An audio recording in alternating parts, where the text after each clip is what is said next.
way back in my day, I mean way back, this is 1969. I'm between my junior and senior year in college. There were no cell phones back then, no computers.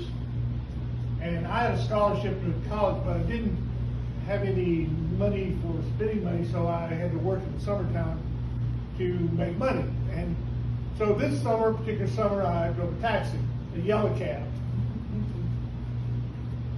And it was quite an experience. You didn't have like Uber where you had a cell phone to direct you. You had to pick people up and accept cash. So we carried a lot of cash on us as we drove. And two of the drivers that summer were killed, shot in the back of the head for their money. So it's kind of a dangerous job carrying around all that cash. The way it worked, we rented the car by the day.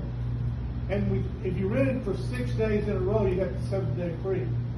So the way we would do it would be, we would drive 20 hours a day for 6 days, for 7 days, and then we'd take a respite of 3 or 4 days. So the way you got calls was not like they do it today, but they had a radio and they would call out when somebody needed a ride, and the first person to call in would get that ride. So I was driving one night and I had taken a call, and I was about to pick up somebody, and another call came over the radio, which was nearby where I was going to drop the other person off, so I took that call as well. That was against the rules. We weren't supposed to do that, but we did it because so we wouldn't have any lag time. So I picked the one person up, and the way it worked out, I ended up having to pick up the second person before I dropped off the first person. So I ended up having 2 guys in the back and a girl in the front. The 2 guys were together, the girl was alone, and they got in an argument. And they argued for a few minutes. I tried to calm it down, but it got more heated, and all of a sudden this girl pulls this gun out of her purse and levels it on the guy in the back seat. So the guy in the back seat, the other guy that didn't have the gun on him, pulled out a knife about that long and put it to her throat. So I'm driving along. She's got a gun on him. He's got a knife on her. So I pull over and I try to talk him down. I knew it was my fault. I wasn't supposed to have 2 fares in the car at the same time. And I knew if something happened, the blame would fall on me. So I had to get this thing resolved. So I tried to talk to her. She wouldn't budge. He wouldn't budge. So finally, out of frustration, I just slapped her. I just slapped her and took the gun away. I ended up turning the gun in at the police, but so she sat there. He pulled the knife away. I said, "You guys sit still."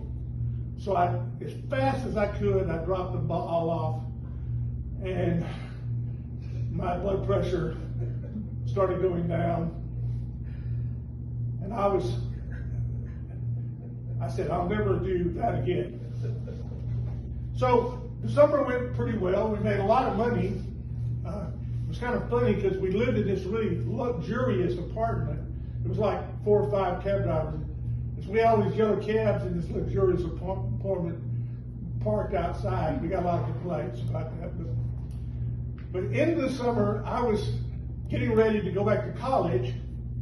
My last day of having the cab, my last day of driving, I just slept in the car all night, was going to drive all day the next day, turn the cab in and go to college. So as I'm sleeping in the car starts shaking. I started hearing things hit the car. Trash cans. I looked up and I saw a cat fly across in front of me. And this was 1969, and Camille the strongest hurricane to ever hit the United States coast was coming through.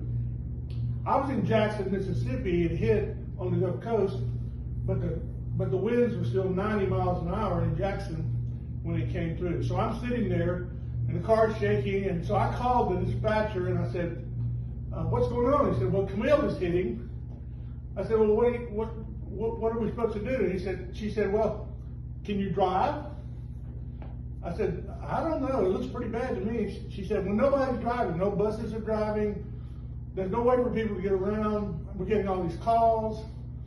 Would you try to drive?" So I drove all day in 90-mile-an-hour winds with Camille, watching signs blow by and animals blow by and crash cans go by. The car was hit a number of times by things, but I made more money that day than I did in any other day the entire summer. Well, I know I don't have a point. I haven't made a very good point, but I just wanted you to know what it was like back in my day. Madam President.